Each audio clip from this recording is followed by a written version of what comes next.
சிரிக்கிறதே இல்லை, எப்பவுமே இறுக்கமாவே இருக்கீங்க.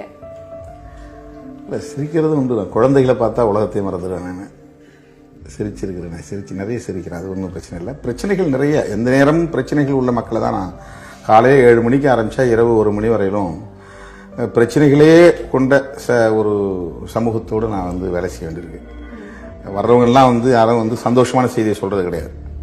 சொல்ல வர்ற அத்தனையுமே எப்படி போலீஸ் ஸ்டேஷன் போனால் வெறும் கம்ப்ளைண்ட்ஸ் மட்டும் வருதோ, ஹாஸ்பிட்டல் போனால் எப்படி வெறும் நோயாளிகள் தொடர்பான விஷயமா இருக்குமோ, அந்த மாதிரி என்னை நோக்கி வரக்கூடிய பிரச்சனைகள் எல்லாமே வீட்டை ஆக்கிரமிச்சிட்டாங்க, வீட்டை கொளுத்திட்டாங்க, பெண்ணை மானபங்கப்படுத்திட்டாங்க, என்னை அடிச்சிட்டாங்க, குத்திட்டாங்க, எங்கள் பொருளை ஏமாத்திட்டாங்க.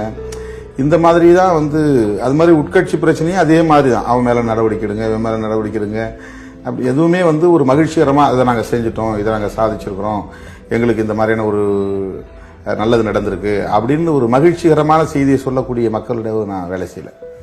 பொருளாதாரம் இல்லாத மக்கள், ஒரு நாளைக்கு 10 பேர் 20 பேர் ஏதாவது உதவி செய்யுங்கன்னு கேட்டு வராங்க. அந்த மாதிரி ரொம்ப பலவீனமான, பொருளாதாரத்தில் ரொம்ப பின்தங்கிய, சமூகத்தில் ரொம்ப பாதிக்கப்பட்ட, நாள்தோறும் துன்பங்களையும் துயரங்களையும் சுமந்து கொண்டிருக்கிற மக்களை சந்திக்கிற போது அவர்களிடத்தில் நான் சிரிச்சுக்கிட்டு இருக்க முடியாது. பிரச்சனைகளே இல்லாத என்னை சந்திக்கிறவங்க யாருன்னா குழந்தைகள் தான். அவங்கள்ட்ட தான் நான் சிரிக்க முடியுது.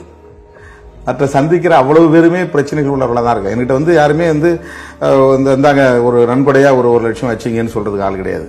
யாரையா அழைச்சிட்டு இவர் ரொம்ப கஷ்டப்படுறாருங்க, இவருக்கு ஏதாவது ஒரு 10,000 கொடுங்கன்னு கேட்கறதுக்கு தான் ஆள் வராங்க. ஒரு உதாரணத்துக்கு சொல்றேன்.